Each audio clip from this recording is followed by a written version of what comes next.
disampaikan setelah pembebasan ini?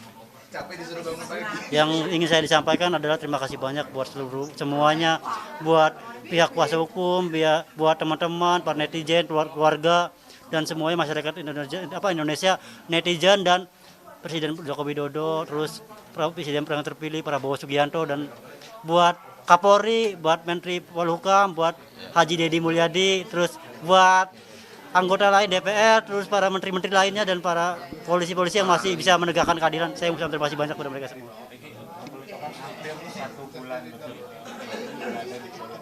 Yap. Apa yang dilakukan selama 1 bulan? Selama 1 bulan di sana, saya melakukan hampir rutin setiap hari, selalu yasinan bareng, selalu ibadah bareng, sholat bareng, ngaji bareng, terus selalu melakukan hal-hal yang positif, terutama buat nyanyi-nyanyi, buat setiap apel, setiap menjaga kekompakan satu sama lain, dan menjaga lisan, dan menjaga semuanya, agar supaya saling kompak. Selama proses persidangan ini Peggy ikut memantau nggak? Saya hanya bisa menyimak, meskipun saya nggak bisa melihat, tapi saya bisa merasakan bagaimana perjuangan para keluarga, pihak kuasa hukum, dan para orang-orang yang sudah mendukung saya. Saya sangat berterima kasih banyak, dan saya selalu setiap hari saya berdoa untuk kelancaran semuanya, dan alhamdulillah pada hari ini Allah mendengar doa-doa saya dan doa keluarga saya. Jadi apa yang Peggy harapkan selama persidangan? Yang saya harapkan adalah keadilan bisa tetap ditegakkan, dan orang yang salah bisa terlihat salah, dan orang benar bisa terlihat benar. Saya ingin kembali ke keluarga dan kembali beraktivitas dan melanjutkan mimpi dan cita-cita saya untuk bisa membahagiakan keluarga. Apa yang cita-cita yang disimpan tertunda nih? Cita-cita saya yaitu untuk bisa membahagiakan keluarga, untuk bisa menjadi contoh yang baik bagi keluarga, bagi adik saya, dan saya ingin terutama memberikan terbaik buat mereka lah. Pengen kerja lagi nggak setelah ini? Ya, hal yang paling saya rindukan adalah bekerja itu. Pengen pekerjaan seperti apa yang ingin Peggy? Ya, saya yang penting apa aja yang penting halal aja. Yang penting halal. Siap. Dan saya juga punya najar, misalkan saya dapat rezeki lebih, saya ingin berusaha untuk membangun musola ataupun masjid buat tempat ibadah, dan rumah yang selalu saya impikan dari dulu buat keluarga saya, buat tempat berteduh dan tempat masa tuanya keluarga saya itu. Gimana kalau boleh tahu? Ya, itu masih belum tahu. Tadi tergantung rezeki aja lah. Tapi rencana akan di mana nih, mau bangun musola ini? Itu terutama di Cirebon sih, buat tempat ibadah, buat bekal di akhir nanti. Siap. Ya, mungkin sedikit Bang sebagai kuasa. Sebenarnya tadi prosesnya bertanya gimana? Bisa diceritakan sih Bang, prosesnya apa sih membuat akhirnya baru jam 10 malam tadi Peggy? Oh ya, tadi sempat saya dengan ketua tim kita Ibu Yanti dipanggil ke ruang penyidik. Di situ ada hal-hal yang disampaikan oleh penyidik. Kami juga dari tim kuasa hukum Peggy minta maaf kalau selama persidangan ada hal yang kurang berkenan, kami minta maaf. Kemudian penyidik juga minta maaf, dan penyidik mengatakan bahwa nanti barang-barang bukti akan menyusul. Yang penting malam ini Peggy bisa keluar dulu. Itu yang bikin agak sedikit lama tadi, karena proses pemberkasan dan kemudian administrasi harus diselesaikan tadi, makanya agak sedikit lama. Jadi yang membuat lama itu kan memang harus ada mekanisme yang harus ditempuh ya? Ya, harus melalui mekanisme administrasi. Mereka membuat surat harus dari penyidik ke Dirtati, baru Dirtati buat berita acara pengeluaran Peggy. Setelah ini apa yang diupayakan atau dilakukan langkah selanjutnya dari tim hukum? Langkah selanjutnya adalah besok pagi kami akan rembuk untuk mengambil langkah-langkah hukum berikutnya. Ya, misalnya rehabilitasi nama baik, mungkin saja kita minta ganti rugi selama Peggy di dalam penjara. Terus kemudian ada hal-hal yang berikut, ada hal-hal yang lain nanti yang kami tim kuasa hukum sepakati, langkah hukum apa yang akan kami ambil besok nanti kita akan bicarakan besok. Ya kan dalam putusan hakim juga ada kerugian yang harus materi yang harus ditanggung. Apakah akan menggugat seperti itu? Iya, itu kita akan masuk dalam gugatan perdata nanti, kalaupun nanti kita tempuh jalur itu nanti. Tapi saat ini apakah akan menuju ke arah sana? Iya, pasti. Harusnya itu sudah masuk dalam gugatan kami kemarin, tapi kami sepakat, tim kuasa hukum sepakat untuk pisahkan itu. Jadi kita akan gugat secara perdata nanti. apakah sudah dipersiapkan lah? Ya, Sudah dipersiapkan untuk proses besok baru kita. Kemarin kita hanya fokus Prapit dulu. Ya, bebaskan Peggy dulu. Setelah itu baru langkah-langkah hukum berikutnya besok akan kita sepakati bersama nanti. Bang, apakah akan ada memberikan suatu pekerjaan atau kepada Peggy? Termasuk itu kita akan bicarakan. Ya, kalau bisa, ya betul. Kita berharap supaya nanti berikutnya mungkin kalau Peggy bisa usaha bengkel kah itu ataupun usaha, dia punya usaha bengkel sendiri ya misalnya itu.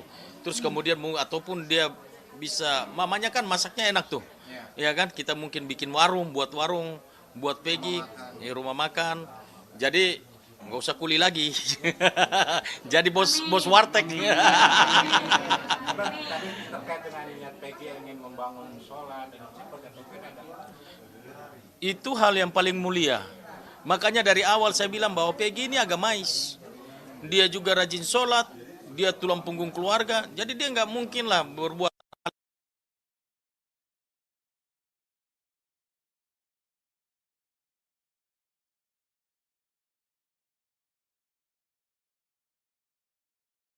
Akan untuk mendesak Polda untuk 3 DPO itu atau seperti apa? Kami turut prihatin ya atas meninggalnya Vina dan Eki, dan kami berharap supaya tim Polda Jawa Barat, walaupun bukan ranah kami, tapi itu harapan kami saja bahwa kalau bisa kasus ini bisa diungkapkan seterang-terangnya ya dengan melakukan scientific crime investigation. Jadi jangan sampai terjadi lagi salah tangkap seperti Peggy Setiawan.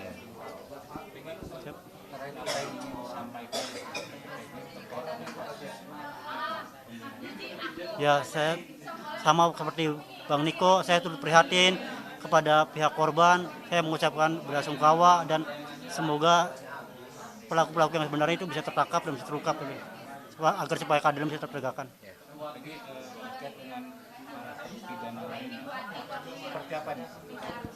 Apakah pengen mereka juga dibebaskan atau seperti itu? Harapan saya jika memang mereka tidak bersalah, mereka juga harus bebas karena mereka harus dapat keadilan yang sesuainya. Jangan sampai mereka jadi korban dari kambing hitam seperti yang pernah saya alami ini. Jadi kita boleh tahu dari terpidana yang saat ini masih menjalani proses hukuman, tapi sebenarnya mengenal atau tidak? Mohon maaf, saya itu ya Kita tidak bisa sampai kita tidak bisa situ. sampaikan ya karena ini seputar Dibatasin. kebebasan Peggy aja ya. Kebebasan Maaf ya. Peggy. Ya. Mungkin apa yang terakhir Peggy harapannya sebelum wawancara kita berakhir, satu hal yang ingin Peggy petik dari peristiwa yang Peggy alami ini seperti apa? Pelajaran hidup Peggy. Ya, ini saya akan jadikan ini sebagai pembelajaran untuk menjadi pribadi yang jauh lebih baik lagi, untuk bisa lebih dekat ke Sang Pencipta, dan saya selalu bersyukur ini menjadi pembelajaran bagi saya dan ini adalah sangat luar biasa bagi saya untuk lebih baik lagi ke depannya gitu aja. Peggy sempat ketemu ibu sama bapak pas pertama kali, apa yang Peggy ucapkan? Saya mengucapkan minta maaf, puji syukur, terima kasih banyak karena mereka adalah motivasi bagi saya di dalam, dan hampir setiap hari saya selalu merindukan mereka, selalu memimpikan mereka, dan alhamdulillah pada akhirnya setelah sempat sekian lama dilarang untuk ketemu tapi akhirnya bisa dipertemukan, saya sangat bahagia, sangat terharu. Ketemu juga adik Ya, sangat terharu. senang dan Senang dan bahagia, sangat terharu. Pokoknya tidak bisa diungkap dengan kata-kata. Peggy sebenarnya punya feeling bahwa Peggy tidak bersalah dan sekarang dikabulkan oleh.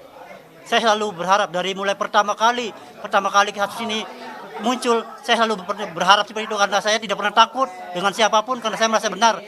Dan meskipun banyak pihak-pihak yang menyudutkan saya, yang membilang bahwa saya kabur, saya berani menyangkal itu karena saya benar, karena saya tidak bersalah. Peggy memang konsisten Siap. pada Siap. pertama Siap. tidak merasa melakukan itu. Iya, saya sangat percaya diri. Alhamdulillah akhirnya Allah mendengar semua doa-doa saya, mendengar semua doa keluarga saya, semua pihak keluarga saya, dan Amen. semua orang-orang yang sudah menyayangi saya dan sudah mendukung saya. Amen. Alhamdulillah. Ya, Allahu Akbar. Saya ada tampak wajah bahagia dari begini. Iya. Berbeda saat tanggal 26 Mei. Tanggal 26 Mei press release. Apa yang membedakan dari tanggal 26 kemarin dengan hari ini? Karena hari ini adalah hari bersejarah bagi saya, hari kebebasan saya dan keluarga saya, dan pokoknya saya tidak bisa menggunakan kata. Lonceng keadilan tidak Iya. akan pernah mati kalau kita menegakkan kebenaran dengan sebenar-benarnya. Itu aja. Bang lebih cerah sih kayaknya. Jadi Lebih cerah. satu hal apapun itu, kebenaran akan mengalahkan kebohongan. Apapun itu. Jadi kita lihat hari ini ternyata di Indonesia masih ada keadilan untuk orang miskin. Jadi kami bersyukur untuk Presiden Joko Widodo, kami bersyukur untuk Presiden terpilih Bapak Prabowo Subianto, dan bersyukur juga untuk Pak Kapolri.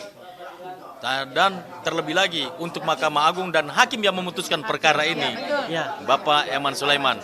Kami berdoa supaya beliau cepat naik jabatan. Amin, amin. Ya, kita melihat bahwa hari ini semakin kita mencintai Indonesia karena keadilan masih ada di Republik ini. Bang, menurut feeling akan dikabulkan itu sejak sidang. Dari awal. Jujur aja waktu mamanya Peggy telepon saya jam 12 malam, saya ada di Bali.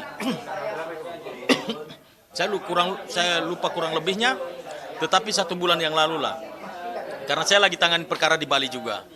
Waktu beliau telepon, saya tidak mengatakan iya, saya tidak mengatakan tidak juga. Tapi saya minta waktu 4 hari untuk saya pelajari kasus ini. Dan kemudian setelah saya pelajari, saya merasa bahwa Peggy ini tidak bersalah. Oleh sebab itu, saya iakan, kemudian saya telepon rekan-rekan penasihat hukum yang lain, Ibu Yanti sebagai ketua tim penasihat hukumnya Peggy. Kami datang ke Bandung Nagrek. ke Nagrek, lalu tanda tangan kuasa semuanya di sana dan berjalan. Saya gelar perkara dengan ahli, dengan penyidik-penyidik, dan saya yakin bahwa Peggy nggak bersalah. Dari awal mulai saya pegang perkara ini, saya yakin bahwa Peggy tidak bersalah. Makanya waktu saya ketemu dia di penjara juga untuk memastikan bahwa dia terberjalan, saya tanya beberapa hal ke dia. Terus nurani saya katakan bahwa anak ini benar-benar tidak bersalah. Ini orang polos, orang lugu yang hanya dikambing hitamkan. Sebelum Peggy sempat tersangka atau Setelah sudah penetapan tersangka dulu. 26 Mei Ya, ya? 21 sekitar tanggal 28 saya tanda tangan kuasa. Setelah rilis Ya. sama Polda. Betul sekali. Ya, Oke Bang, terima kasih atas waktunya. sama-sama. Suasana Acara Peggy juga maju. Pakai.